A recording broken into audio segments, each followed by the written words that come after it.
May I come in, ma'am? Come in. Good morning, ma'am. Good morning, sir. Good morning, sir. बैठिए। जी, आप कहाँ से आ रहे हैं अभी? अभी मैं पटना जंक्शन से आ रहा हूँ। पटना जंक्शन से आ रहे हैं। चलिए, बहुत बढ़िया। और आपका नेटिव प्लेस? मेरा परमानेंट एड्रेस मैम औरंगाबाद ज़िला है बिहार में, लेकिन मेरे पापा क्योंकि झारखंड में रामगढ़ ज़िला में पोस्टेड है, तो मैं वहाँ अभी रहता हूँ पापा के साथ। अच्छा, पापा के साथ। क्या पापा भी सर्विस में? जी मैम, पापा लेक्चरर हैं इंग्लिश डिपार्टमेंट में। English department. जी और आप अपने विषय में कुछ बताइए। जी मैम, मैंने अपना intermediate DAV public school NTS Barkakana Ramgarh से किया है। जी। वहीं से मैंने अपने 10th की भी पढ़ाई की है। फिर मैंने graduation Saint Xavier's College Ranchi से किया है। मेरा हॉबी मैम लिसनिंग टू सत्संग है, वॉकिंग है, और मेरा permanent address Aurangabad district Bihar है। जी।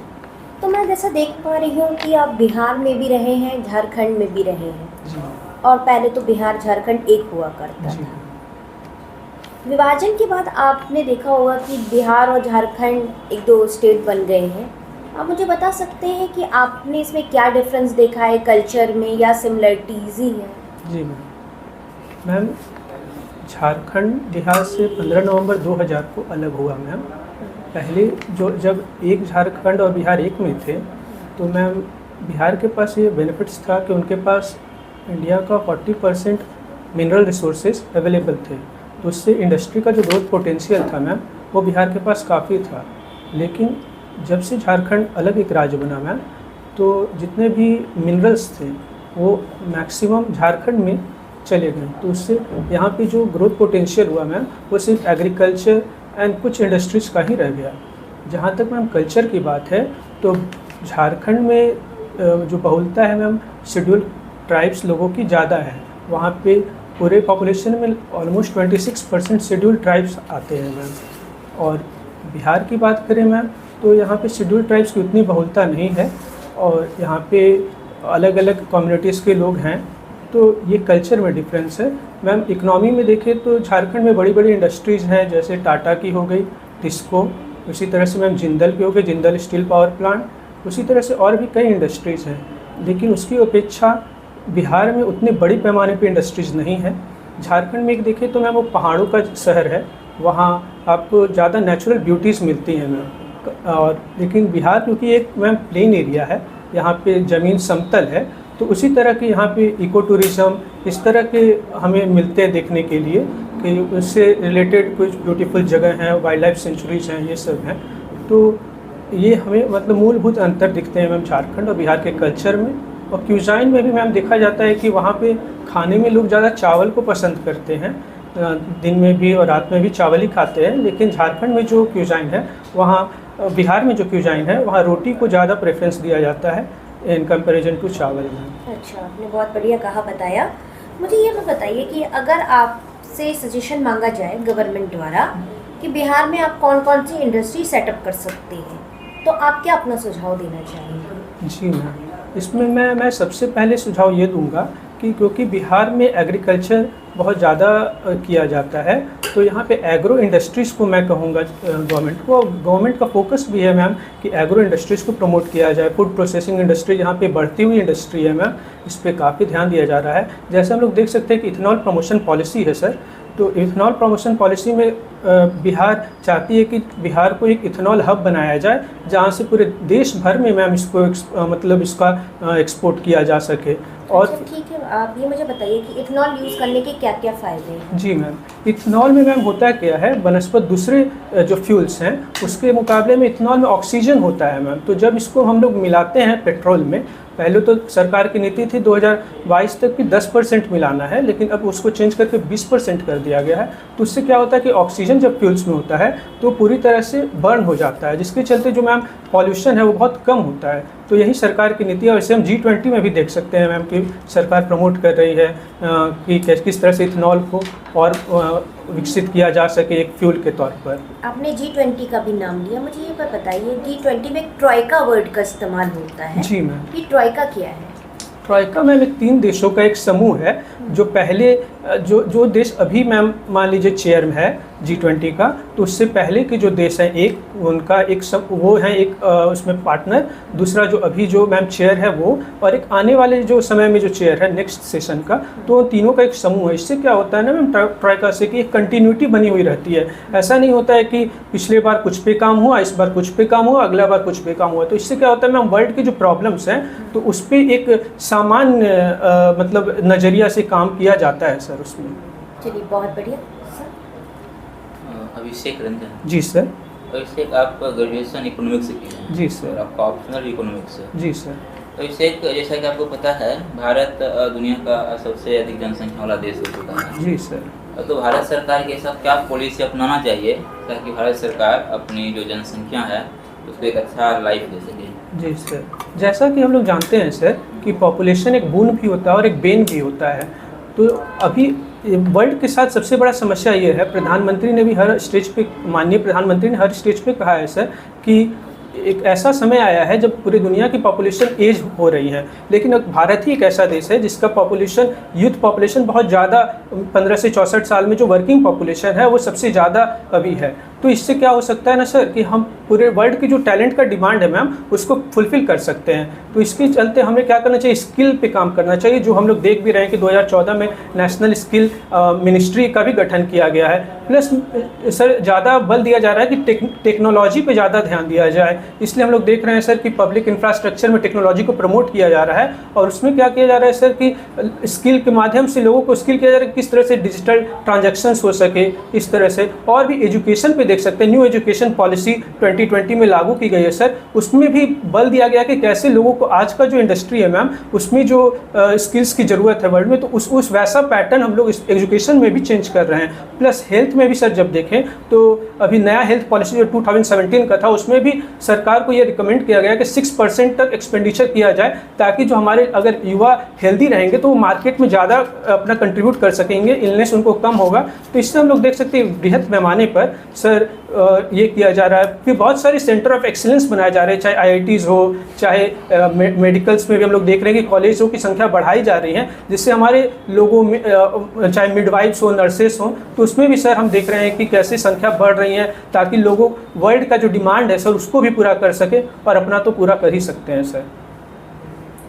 अभी लॉ मिनिस्टर अर्जुन राम मेघवाल, जी सर, नाम सुना ही होगा। जी सर, इन्होंने संसद में एक रिपोर्ट में बताया है कि पिछले कुछ वर्षों में न्यायपालिका के सामने कई केसेस पेंडिंग हैं, और उन्होंने लगभग बताया कि लगभग 5 करोड़ से अधिक केसेस पेंडिंग हैं। जी सर। और एक बात और उन्होंने बताया कि जो केसेस की जो पेंडिंग संख्या बढ़ी है ये पिछले कुछ वर्षों में बढ़ा है। तो क्या हम ऐसा मान के चलें कि पिछले कुछ वर्षों में अपराध की संख्या बढ़ी है, अपराध की प्रवृत्ति बढ़ी है?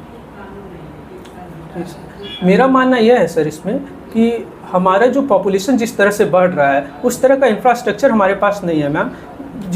जैसे आज का टेक्नोलॉजी हम लोग अगर यूज करते हैं तो उससे हम लोग जितना भी केसेस हैं उसको कम समय में निपटारा कर सकते हैं। जिस तरह से हम लोग सुप्रीम कोर्ट में ये शुरुआत हो चुकी है सर कि ऐसे ऐसे टेक्नोलॉजी को लाया जाए जिससे ऑनलाइन को, कोविड काल में भी ऑनलाइन हम लोग देखें कि सर किस तरह से केसेस का डिस्पोजल हो रहा था। लेकिन जब देखा जाए तो सर लोकल लेवल पर जहाँ पे डिस्ट्रिक्ट कोर्ट्स हैं, हाई कोर्ट्स हैं, तो वहाँ पे पेंडेंसी बहुत ज़्यादा है सर। तो वहाँ पे अगर हम लोग टेक्नोलॉजी को वहाँ तक अगर, ये हम पेंडिंग की बात नहीं कर रहे हैं, हम बात ये कह रहे हैं कि पिछले कुछ वर्षों में पेंडिंग की संख्या बढ़ा है। जी सर। तो क्या हम ये मान लें कि पिछले कुछ वर्षों में अपराध की संख्या बढ़ी है, अपराध की प्रवृत्तियाँ बढ़ी है?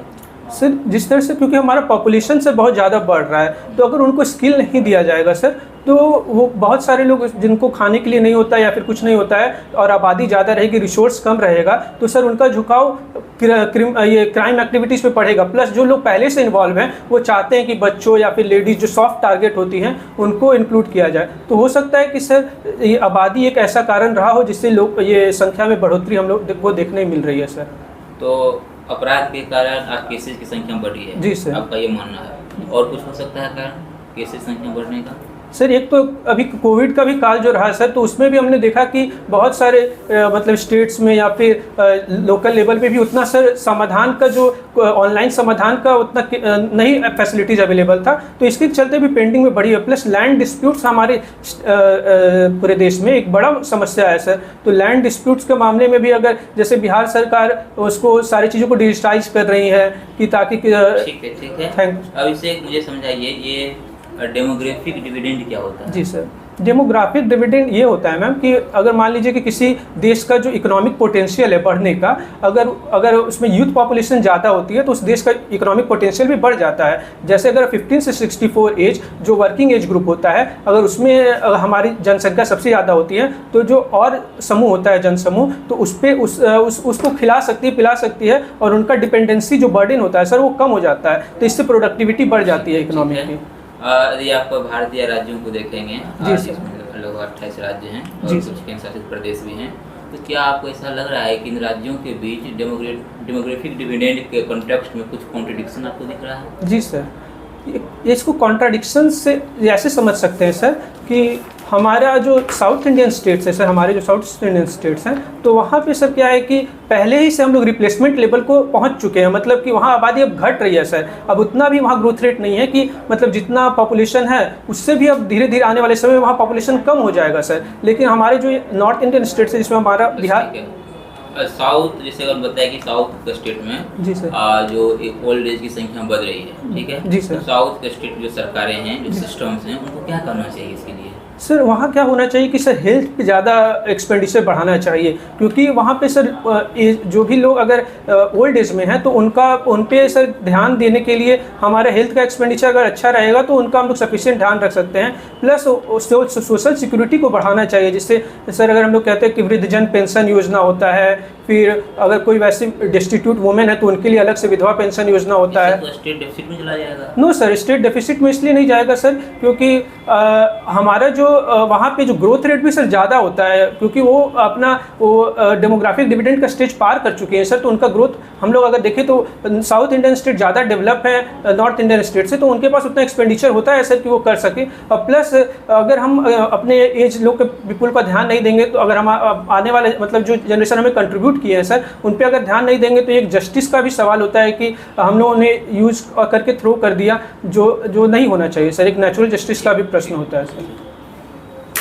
इकोनॉमिक्स में एडम स्मिथ है, जी सर, उनका बहुत योगदान है। जी सर, उनके किन योगदानों का उनको हम लोग इकोनॉमिक्स का पिता? जी सर, जैसा कि आपने सही कहा सर कि हम उन्हें इकोनॉमिक्स का फादर कहते हैं। हम उन्हें इसलिए कहते हैं क्योंकि सर उनका जो थ्योरी था, थ्योरी ऑफ लेसेज फेयर, उस थ्योरी पे बेस करके ही सर ऑलमोस्ट 20th सेंचुरी तक इकोनॉमी फंक्शन कर रही थी सर। वहाँ पे फ्री मार्केट का उन्होंने कॉन्सेप्ट दिया था कि अगर मार्केट में गवर्नमेंट का इंटरवेंशन कम हो जाए तो मार्केट अपने आप सारी चीज़ों को ठीक कर सकता है। उसमें गवर्नमेंट का जो इंटरवेंशन होता है वो मिनिमम होना चाहिए सर, ताकि मार्केट में कोई मतलब कि कोई किसी तरह का डिस्टर्बेंस नहीं हो। तो उसीलिए उनको हम लोग फादर ऑफ इकोनॉमिक्स भी कहते हैं। और उनका एक पहला बुक था सर जो काफ़ी फेमस हुआ था, an inquiry into the nature and causes of the wealth of nation. 1776 में ये बुक आई थी सर, और इसने इकोनॉमिक्स थ्योरी को बदलने में बहुत बड़ा अहम भूमिका निभाई थी सर। इससे पहले जो मर्केंटिलिज्म की थ्योरी थी सर वो उस समय फेल कर रही थी, तो इसलिए उनका जो ये फ्री मार्केट का जो कॉन्सेप्ट था वो सही में एक बहुत रिवॉल्यूशनरी था सर। और आज भी हम लोग देखते हैं कि बहुत गवर्नमेंट प्राइवेट सेक्टर को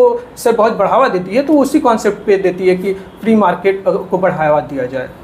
अभी देख रहे हैं अर्बन फ्लडिंग बहुत बड़ी समस्या। जी सर, दिल्ली का बाढ़ है, जी सर, साउथ इंडिया में बहुत सारे पर्वतीय नगर में भी बाढ़ आया है। जी सर। इस बार का सबसे प्रमुख कारण क्या क्या है? जी सर, सवाल अर्बन फ्लडिंग का जहाँ तक है सर, तो सबसे बड़ा कारण ये है कि जो हमारा क्लाइमेट चेंज हो रहा है सर, उससे क्या हो रहा है कि सर कम समय में ज़्यादा बारिश हो रही है। तो पहले हमारा जो ड्रेनेज सिस्टम था सर, क्योंकि वो पहले से बना हुआ है, तो अभी उतना बारिश को नहीं झेल पा रहा है। प्लस हमारा जो कचरा प्रबंधन का जो सिस्टम है सर, उसमें हम लोग इतना डेली यूज में हम प्लास्टिक यूज़ कर रहे हैं कि उससे सारा चीज़ चोक हो जाता है, तो जल्दी हट नहीं पाता है। तो जब तक बारिश होती है तब तक पहले से अगर उस पर ध्यान दिया जाए कि उसको बड़े पैमाने पर उसको क्लियरेंस का ध्यान दिया जाए, तो वो कम हो सकता है। जैसे सर हम एग्जांपल ले सकते हैं कि सर न्यूयॉर्क एक इतना ही बड़ा, जितना बड़ा दिल्ली है उससे ज़्यादा ही जनसंख्या है वहाँ पे है, लेकिन सर वहाँ पे एक कॉन्सेप्ट है सर रेन गार्डन का। वहाँ क्या होता है सर कि हम अपने, जैसे मान लीजिए कि सर ये बिल्डिंग है तो उसी के बगल में हम अपना एक गार्डनिंग कर दिए, तो उससे क्या होता है कि अगर बारिश हो जाता है सर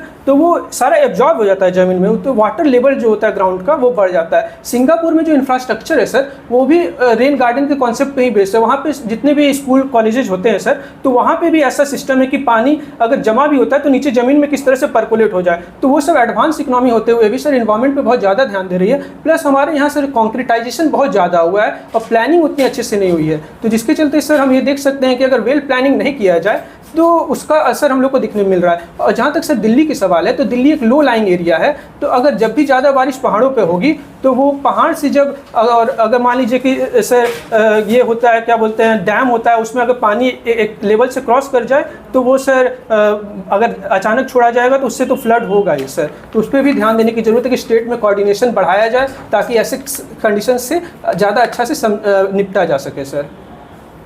चलिए, बहुत अच्छा कहा आपने। आपका ग्रेजुएशन इकोनॉमिक्स से है और ऑप्शनल भी इकोनॉमिक्स का है। मुझे एक सवाल का जवाब दीजिएगा और शॉर्ट में ही जवाब दीजिएगा।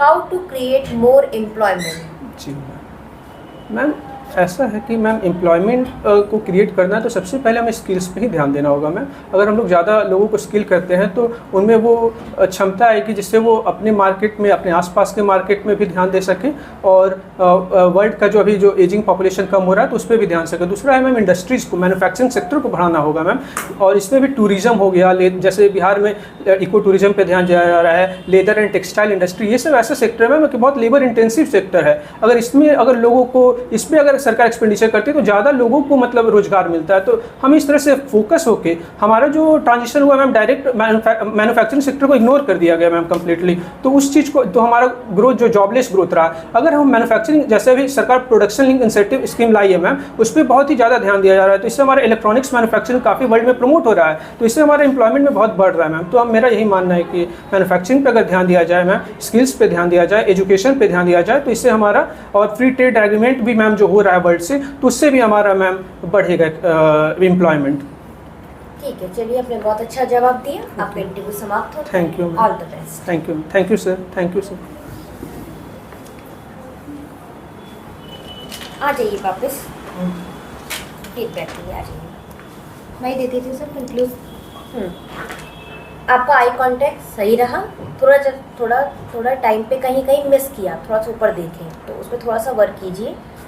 आपकी आवाज़ का वॉल्यूम एकदम सही था, क्योंकि आपको उतनी डिस्टेंस पे बैठना है, जो पीछे बेंच लगी उतनी डिस्टेंस पर। कामनेस थी आपकी पर्सनैलिटी में, सब कुछ आपका बढ़िया है। आपको नॉलेज भी काफ़ी अच्छी है, सब्जेक्ट की भी है, एकदम डेप्थ नॉलेज है। लेकिन थोड़ा कोशिश कीजिए कि जो आंसर आप लंबा खींच दे रहे हैं मेंस की तरह, तो इंटरव्यू में क्या होता है कि आपको पॉइंट वाइज आंसर्स देने होते हैं। तो कोशिश कीजिएगा कि जैसे मैंने अभी कहा कि आप पॉइंट वाइज आंसर देते जाइए। क्या होता है कि इंटरव्यू होता है फॉर्मल बातचीत। अब आप सारे बात खुद ही बोल देंगे तो इंटरव्यू बोर्ड के पास क्वेश्चन कहाँ बचेगा। तो आप उनको मौका दीजिए कि आपकी बात से वो सवाल निकालें।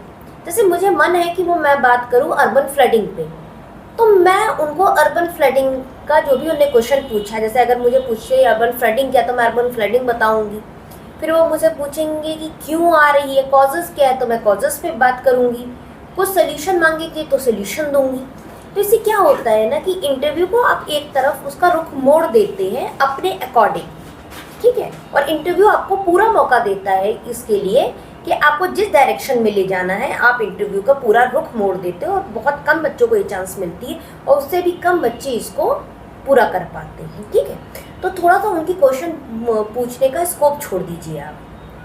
बाकी आपकी नॉलेज काफ़ी अच्छी है, पर्सनैलिटी में कामनेस थी, आपने कॉन्फिडेंस दिख रहा था। आई कांटेक्ट में थोड़ा सा मिस हुआ है, उतना हो जाता है, थोड़ा सा और वर्क कर लीजिए उस पर, क्योंकि 7 तारीख को भी है आपके पास 10 दिन का समय। तो आराम से इस पर वर्क कर लीजिए। आपका ओवरऑल बहुत बढ़िया रहा, ठीक है। And we wish you all the best. Thank you ma'am. Ma'am एक छोटा सा क्वेश्चन था मैम, ड्रेस में मैम कुछ चेंज करने का जरूरत है? सर ड्रेस ठीक है, ठीक है, आप चाहें तो स्काई ब्लू ले सकते हैं सर। ये स्काई ब्लू वाइट शर्ट ठीक है। Thank you. चाहे तो उस पर टाई लगा सकते हैं। यस मैम, टाई लगाऊंगा। हाँ टाई लगा सकते हैं। Thank you. हाँ तो और अच्छा है। माइक दीजिए।